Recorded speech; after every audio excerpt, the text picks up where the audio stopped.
Hello everyone. So question है expand using binomial theorem 1 plus x by 2 minus 2 by x whole raised to the power 4. तो इसको हमने binomial theorem का use करके expand करना है, राइट? कैसे करेंगे? तो हमें बाइनोमियल थ्योरम क्या पता है? बाइनोमियल एक्सपेंशन की बात करें तो x plus a to the power n क्या पता है हमें? ये होता है N C zero x to the power n a to the power 0 plus N C one x to the power n minus one a to the power 1 plus N C two x to the power n minus two into a to the power 2 and plus dot dot dot कहाँ तक चलता जाता है? तो N C N x to the power 0 and a to the power n तक। ये होता है बाइनोमियल एक्सपेंशन, है ना? अब यहाँ पे जो आपको दिया हुआ है ना, ये क्या दे रखा है आपको? 1 plus x by two and minus two by x. आपने पढ़ा है कि ये यहाँ पे दो टर्म्स होने चाहिए, बट यहाँ पे आपको तीन टर्म्स दिए हुए, तो आप क्या करोगे? किसी दो टर्म्स को कंबाइन कर लोगे, राइट? कहने का मतलब आप 1 प्लस इस x by two and minus two by x को एक साथ क्लब कर लो और ये हो जाएगा आपका whole raise to the power 4। अब देखो आपका ये जो एक्सपेंशन बना वो किस तरीके का बन गया? सो ये बन गया 1 प्लस, अगर आप इसको a मान लेते हो, टू द पावर 4। अब इसका अगर आप एक्सपेंशन करोगे तो क्या मिल जाएगा, आप बताइए जरा? तो ये हो जाएगा 4c0 1 to the power 4 into a to the power 0 plus 4c1 1 to the power 3 a to the power 1 plus 4c2 1 to the power 2 and a to the power 2 plus 4c3 1 to the power 1 and a to the power 3 plus 4c4 1 to the power 0 and a to the power 4, right? तो basically अब देखो आपको ये सारी चीजें पता है कि 4c0 4c1 4c2 4c3 and 4c4 का वैल्यू क्या होगा, है ना? एक बार कैलकुलेट कर लेते हैं। सो अब देखो जरा, 4c0 का अगर वैल्यू निकालें तो ये क्या होता है? आपको पता है एन सी आर बराबर क्या होता है? Factorial N by N minus R का फैक्टोरियल इंटू फैक्टोरियल आर। तो इसको कैसे सॉल्व करोगे? तो ये हो जाएगा फैक्टोरियल 4 डिवाइडेड बाई 4 माइनस 0 का फैक्टोरियल इंटू फैक्टोरियल 0। तो ये फैक्टोरियल 4 बाई फैक्टोरियल 4 कट जाएगा, 1 हो जाएगा, क्योंकि फैक्टोरियल 0 क्या होता है? 1 होता है। तो यहाँ पे हम क्या लिख सकते हैं? ये हो जाएगा केवल 4c0, 4c0 इज 1, और ये 1 टू द पावर 4 भी 1 और 8 टू द पावर 0 भी 1, सो 1।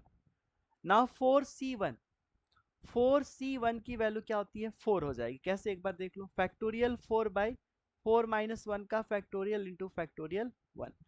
फैक्टोरियल 4 को आप 4 इंटू फैक्टोरियल 3 लिख सकते हो, ये फैक्टोरियल 3 से कट जाएगा, सो बच जाएगा 4, है ना? तो ये हो जाएगा आपका 4। सो ये क्या? 4 ए हो जाएगा केवल, है ना? क्योंकि 1 टू द पावर 3 तो 1 आपका, प्लस अब 4c2 का वैल्यू एक बार फाइंड आउट कर लो आप। 4c2 का मतलब फैक्टोरियल 4 बाई 4 माइनस 2 का फैक्टोरियल इंटू फैक्टोरियल 2। अब 4 को क्या लिख सकते हो? 4 इंटू 3 इंटू फैक्टोरियल 2 और फैक्टोरियल 2, ये कट जाएगा इससे, 2 2 जा 4, दैट मीन्स 6 आ जाएगा। So this will be 6 A square plus 4c3। 4c3 क्या होगा? 4c3 का अगर वैल्यू देखोगे तो जो 4c3 एंड 4c1 दोनों का वैल्यू क्या होता है? सेम होता है। कैसे होता है? तो आपको ये चीज ध्यान रखना है कि N C x is equal to N C Y होता है ना? जहां पे x प्लस वाई बराबर क्या हो जाता है?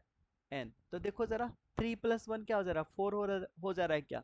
तो 4c3 का वैल्यू एंड 4c1 का वैल्यू, तो 4c1 आपने क्या निकाला था? 4, तो ये हो जाएगा 4 और 4a क्यू, ठीक है? एंड 4c4 एंड 4c0 दोनों का वैल्यू सेम, क्योंकि 0 प्लस 4 इज 4, तो ये हो जाएगा a to the power 4, right?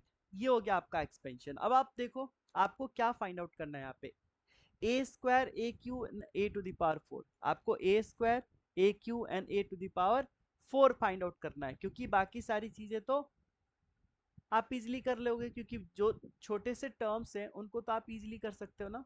तब देखो जरा नेक्स्ट आगे कैसे हम लोग करते हैं, ठीक है? सो बेसिकली बेसिकली अब हमारे पास क्या आ गया है, सो अब हमारे पास आ गया यहाँ पे आ गया। अब देखो 1 + 4a, एक बार यहाँ पे लिख लेते हैं ना, 1 + 4a + 6a² +4a³ and +a⁴ है ना, यही चीज आ गया है, राइट। हाँ ठीक है। अब इसके बाद क्या करा जाए, सो 4a, अब देखो a बराबर आपने क्या माना था, a बराबर आपने माना था x/2 - 2/x, x/2 - 2/x माना था, ठीक है। ये आपने a बराबर माना था, ठीक है। ओके, अब सबसे पहले a² फाइंड आउट कर लो। तो a² मतलब x/2 - 2/x का होल स्क्वायर, तो ये तो सिंपल हो गया ना, x/2 का square a² -2 into a into b and plus b² यानी 2/x का होल स्क्वायर। तो ये कितना हो जाएगा, x²/4 माइनस, ये देखो ये सारा कट जाएगा है ना, ये x 2 कट जाएगा तो -2 बचा, और यहाँ पे 4/x²। तो ये आपने a² फाइंड आउट कर लिया। अब नेक्स्ट है आपका a³ फाइंड आउट करना है ना, a³ बराबर x/2 - 2/x का होल क्यूब। तो ये क्या हो जाएगा आपका a³ माइनस b³, इसको एक्सपेंड कर लेते हैं क्योंकि इसका फॉर्मूला डायरेक्ट जानते हैं हम, तो उस पे कर लेते हैं a³ राइट माइनस b³ है ना, a³ minus b³ -3a² -3a²b plus 3ab² है ना, b², यही होता है। अब इसको आप सिंप्लीफाई कर दो, क्या हो जाएगा x³/8 माइनस ये हो जाएगा 8/x³ माइनस, यहाँ से देखिए क्या हो जाएगा, एक 2 से एक 2 कट जाएगा, एक x से एक x, सो 3x/2 हो जाएगा, प्लस यहाँ पे भी एक कट जाएगा, सो क्या हो जाएगा 3, और 3 2 जा 6 बच जाएगा ना, 6, यहाँ पे आपका प्लस हो जाएगा एक, देखो यहाँ पे क्या हो जाएगा x/2 इंटू x², सॉरी 2², यहाँ पे क्या बचेगा x/2, इस वाले की बात कर रहे हैं, तो x/2 इंटू 2² x², 2 से 2 कट गया, x से x, यानी कितना 6/x बच जाएगा, 6/x बच गया। ये हो गया आपका a+b का होल क्यूब। अब आपको a+b का होल 4 फाइंड आउट करना है, बस मतलब a⁴ फाइंड आउट करना है। तो a आपने क्या माना, x/2 - 2/x, x/2 - 2/x raise to the power 4। अब इसका एक्सपेंशन आपने अभी अभी निकाला है ना, क्या होता है, so 4c0 x/2 to the power 4 plus 4c1 x/2 का cube into -2/x plus 4c2 x/2 का स्क्वायर -2/x का स्क्वायर प्लस, फिर आ जाएगा 4c3 x/2 का 1 एंड -2/x का क्यूब, एंड फिर plus 4c4 x/2 to the power 0 into -2/x to the power 4। अब इसको सिंप्लीफाई कर दो, 4c0 आपने पढ़ा अभी कि 1 हो जाता है, तो हो जाएगा x to the power 4/16 plus, अब ये माइनस में हो जाएगा एक्चुअली, 4c1 तो आपका कितना हो जाएगा, 4c1 इज 4 इंटू x/2 यानी x³/8 इंटू ये हो जाएगा 2/2/x, ठीक है, प्लस 4c2 का वैल्यू क्या आ गया 6 इंटू x²/4 एंड इंटू ये क्या हो जाएगा 4/x², ठीक है, एंड माइनस ये माइनस में हो जाएगा 4c3 का वैल्यू 4 x/2, क्योंकि ये क्यूब है ना नेगेटिव पे, इसलिए माइनस में आ गया, ये हो जाएगा 8/x³ एंड देन प्लस ये क्या हो जाएगा 4c4 का 1, ये भी 1, तो ये 16/x टू द पावर 4 आ जाएगा, राइट। ये आ गया आपका एक्सपेंशन। अब चाहो तो इसको आप सिंप्लीफाई कर सकते हो, ये कट जाएगा इससे, ये कट जाएगा इससे, ये कट गया इससे, एक ये 2 जा कट जाएगा एंड एक कट जाएगा तो स्क्वायर बच जाएगा, यहाँ पे क्या हुआ 2 4 से 8 कट जाएगा और यहाँ पे बच जाएगा आपका एक्स स्क्वायर, राइट ना। तो ये हो गया आपका इसका एक्सपेंशन, ठीक है।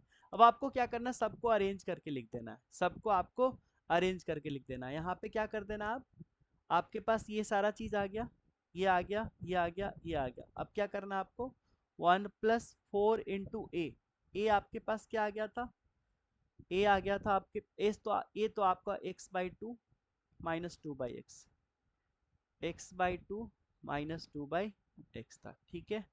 प्लस अब 6a² था, ए स्क्वायर आपने क्या फाइंड आउट किया, ये फाइंड आउट किया, that is x² 4 plus 4/x² and -2, I think यही है ना, हाँ ये रहा। और ए क्यू आपने फाइंड आउट किया वो रख लो, तो प्लस प्लस 146, फिर यहाँ पे 4 आ जाएगा, और इसका क्यूब का जो वैल्यू आपने निकाला, तो क्यूब का वैल्यू x³ 8 -8/x³, ठीक है। इसके बाद 3x/2 -3x/2 and plus 6/2x, I think है ना, 6/x हो गया। एंड प्लस अब क्या बचा, a⁴ का वैल्यू, तो ये वाला टोटल आपको लिख देना है ना, ये टोटल। तो क्या हो जाएगा, x⁴/16 प्लस 16/x⁴, ये दोनों लिख दिया हमने। इसके बाद यहाँ से आपका आएगा x², यहाँ से आएगा 6 -x² + 6, ठीक है, ये हमने लिख दिया, ये लिख दिया।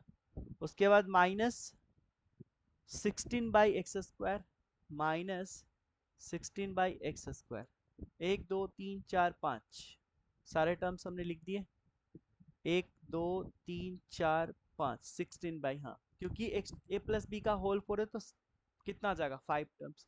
अब इसको आप सिंप्लीफाई कर दो, वही हो जाएगा आपका फाइनल आंसर। आई होप आपको ये समझ में आ गया होगा। इस तरह से आप एक्सपेंशन कर सकते हो, राइट।